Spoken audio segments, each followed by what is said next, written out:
We are back, and today I'm just going to be talking about some of the more recent news that come out of Browns training camp, most notably the Kareem Hunt situation. So Kareem Hunt requests a trade out of Cleveland, and I guess it became clear that they're not going to extend him, or at least extend him at the money he wants. So he requested a trade that has reportedly been denied. I mean, it's also reportedly that he requested a trade that hasn't been, I guess, confirmed by him or the team. But the reports are that he requested a trade out of Cleveland, and the front office simply told him no. Mostly because Kareem Hunt holds zero leverage, and his value is far more greater on the field for Cleveland than it is in the trade market. While Kareem Hunt would be a starting running back for most teams in the NFL, being the second guy on your team does hurt your trade value a lot. So I think the front office looked at Kareem Hunt and said, we could try to shop you around and trade for you, but we wouldn't get anything back that is near the value that you provide with us on the field.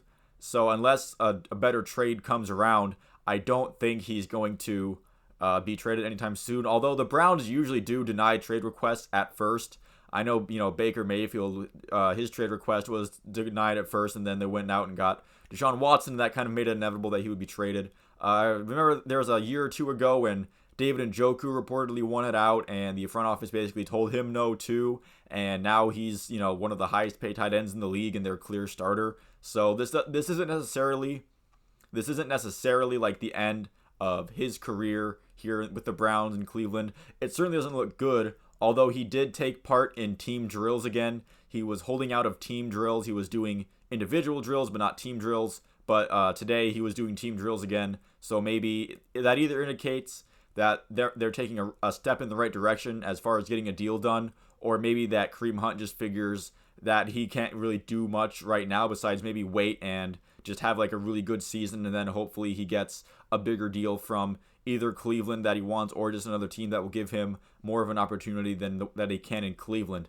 And I also wanted to mention a signing that happened. Stephen Weatherly goes on IR, and Chris Odom Chris Odom is in. I believe he's a defensive end. He won the USFL Defensive Player of the Year this season with the Houston Gamblers. I'm sure he put up some pretty good stats in the USFL, which, I mean, maybe that's kind of like being the nicest guy in prison, being the best, defensive player in the USFL, but it's something. It's the league he was in, and he was the best guy on defense, apparently.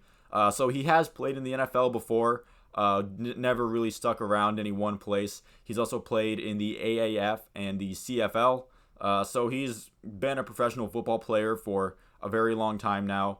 I think since 2017, which isn't like too long, but he's been around the block. He knows what's going on. So he's gonna be there. He's a classic example of a training camp flyer. Let's see what he's got.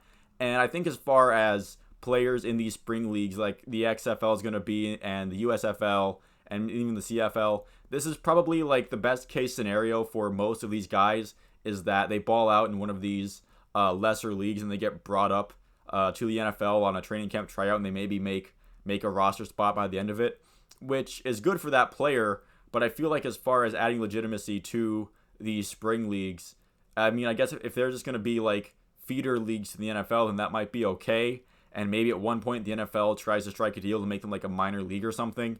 But as far as like the immediate impact, it's pretty clear that the talent pool in these spring leagues are nowhere close to what the NFL offers or anything. That's why I don't really watch them, because by the end of the Super Bowl, I'm pretty football, I'm kind of football fatigued at that point, and I just have no interest in watching like worse football, and I just don't like it. It's yucky to me.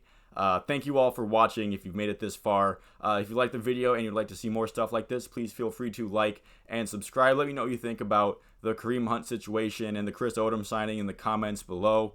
Thank you all again for watching, and I will see you at the next one.